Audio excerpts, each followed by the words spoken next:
రకంగా నడుస్తూ ఉన్నది ఇలా ప్రభుత్వం.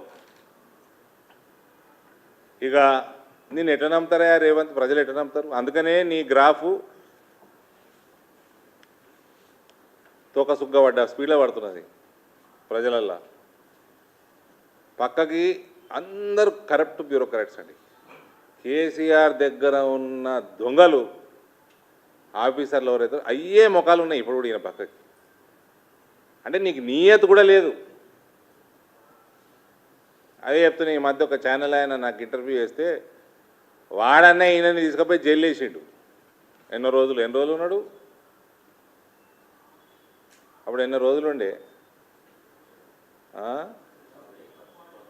45 days ఉన్నాడా? ఏదది బ్యాగులు మోసిందా లేకపోతే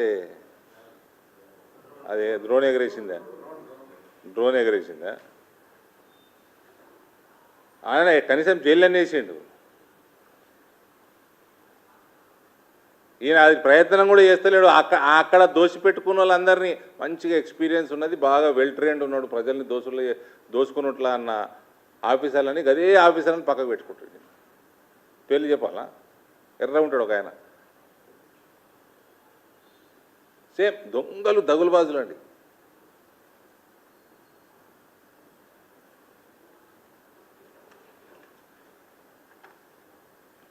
రైతులు, కౌలు రైతులు, వ్యవసాయ కూలీలు, విద్యార్థులు, ఉద్యోగులు, నిరుద్యోగులు, మహిళలు, బీడీ కార్మికులు, ఇక ఫైనల్గా వస్తే అంగన్వాడీలో చదువుకునే చిన్నపిల్లగాళ్ళు కూడా హ్యాపీగా లేరు. సంవత్సరంన్నర అయింది ప్రభుత్వంలో. అసలు నీ జనరల్ అడ్మినిస్ట్రేషన్ గురించి మాట్లాడు. ఎన్ని రివ్యూలు చేసినావు, ఎన్ని జిల్లాలు తిరిగినావు, ఒక హెల్త్ అయిందా, ఒక ఎడ్యుకేషన్ అయిందా, ఒక ఇండస్ట్రీ అయిందా, ఒక అగ్రికల్చర్ అయిందా? ఇదేం రివ్యూలు అయినాయి? మీ మంత్రులు ఏం చేస్తున్నారు? కమిషన్లు మింగుడు తప్ప. ఇక ప్రభుత్వమేమో ఇట్లుంటే ప్రతిపక్షమేమో ఫామదులో అన్నది.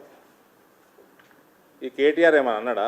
మా నాయనకి మా నాయన స్టేచర్ చాలా పెద్దది, బయటకు వచ్చి మాట్లాడాడు అన్నాడా? పీకనిక తీసుకున్నాడు. మరి అపోజిషన్ లేడు. ఏం పీకనిక తీసుకున్నాడు ప్రతిపక్ష నేత హోదా? ఏంటంటే వీళ్ళ దొరలో చూడండి ఎట్లుంటుంది. ప్రజలు ఇంకా బాధపడాలి, ఇంకా మునిగిపోవాలి, వాళ్ళు ఎక్కడ లేని ఇబ్బందులు కలగాలి, బర్బాద్ కావాలి ప్రజలు. ఇసుంటోడు ప్రతిపక్ష నేత ఉంటారా అండి? అప్పుడు నేను బయటకు వస్తా, నన్ను యాద్ చేసుకోవాలి. నేను ఓడి యాద్ చేయడు. ఆ యాద్ చేసుకున్నారు కొంటూ ఓపిక్తావు.